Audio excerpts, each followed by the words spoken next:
മഹാരാഷ്ട്രയിലെ സിന്ധുദുർഗ് ജില്ലയിൽ ഛത്രപതി ശിവജിയുടെ പ്രതിമ തകർന്നതിന് പ്രധാനമന്ത്രി നരേന്ദ്രമോദി ഉത്തരവാദിയാണെന്ന് കടുത്ത ഭാഷയിൽ തുറന്നടിച്ചിരിക്കുകയാണ് പ്രതിപക്ഷ നേതാവ് രാഹുൽ ഗാന്ധി. ഇത് സ്വജനപക്ഷപാതത്തിന്റെയും അഴിമതിയുടെയും ഉദാഹരണമാണെന്നാണ് അദ്ദേഹം ആഞ്ഞടിച്ചത്. സാംഗ്ലിയിൽ ഒരു റാലിയെ അഭിസംബോധന ചെയ്യവെയായിരുന്നു രാഹുലിന്റെ ഈ പ്രസ്താവന. പ്രതിമ തകർന്നതിനു ശേഷം കഴിഞ്ഞയാഴ്ച മോദി മാപ്പു പറഞ്ഞതിനെയും രാഹുൽ കൈകാര്യം ചെയ്തു. എന്തിനാണ് മോദി മാപ്പു പറഞ്ഞത്? RSSൽ നിന്നുള്ള ഒരാൾക്ക് കരാർ നൽകിയതിനാണോ? പ്രതിമ നിർമ്മാണത്തിൽ അഴിമതി നടത്തിയതിനാണോ? അതോ ഛത്രപതി ശിവജിയെ പോലുള്ള ഒരു പ്രതിഭയെ അവഹേളിച്ചതിനാണോ?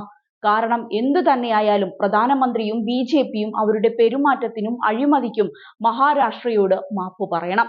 എല്ലാ കരാറുകളും അദാനിക്കും അംബാനിക്കും മാത്രമായി നൽകിയതും 2 ആളുകൾക്ക് വേണ്ടി മാത്രം ഭരണം നടത്തുന്നതും എന്തുകൊണ്ടാണെന്ന് മോദി പറയണമെന്നും രാഹുൽ ഗാന്ധി വ്യക്തമാക്കി.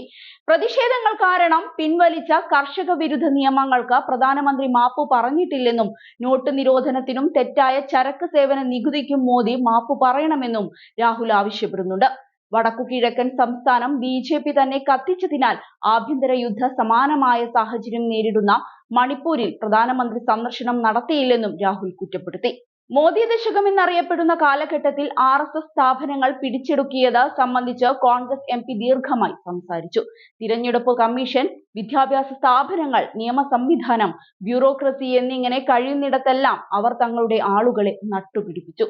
നിങ്ങൾ RSSകാരാണെങ്കിൽ അവർ നിങ്ങളെ ഉൾക്കൊള്ളും. നിങ്ങൾ RSSൽ നിന്നുള്ള ആളല്ലെങ്കിൽ ഇടവുമില്ല.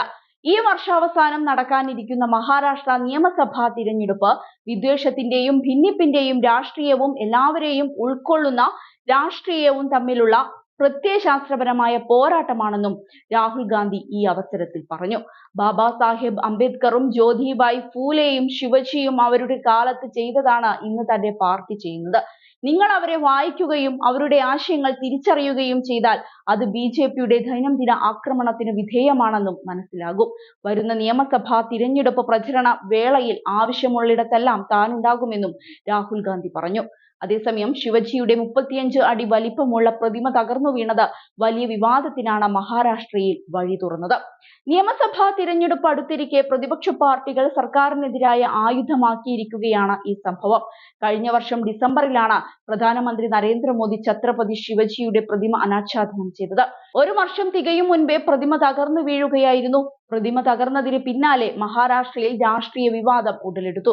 പ്രതിപക്ഷം ശക്തമായ പ്രതിഷേധവുമായി രംഗത്തെത്തി. പ്രതിമയുടെ നിർമ്മാണത്തിനിടെയുണ്ടായ അഴിമതിയാണ് തകർച്ചയിലേക്ക് നയിച്ചത്. വിഷയത്തിൽ ഉത്തരവാദിത്തം ഏറ്റെടുത്ത് ഉപമുഖ്യമന്ത്രി ദേവേന്ദ്ര ഫഡ്നാവിസ് രാജിവെക്കണമെന്ന് ആവശ്യം ഉയർന്നിരുന്നു.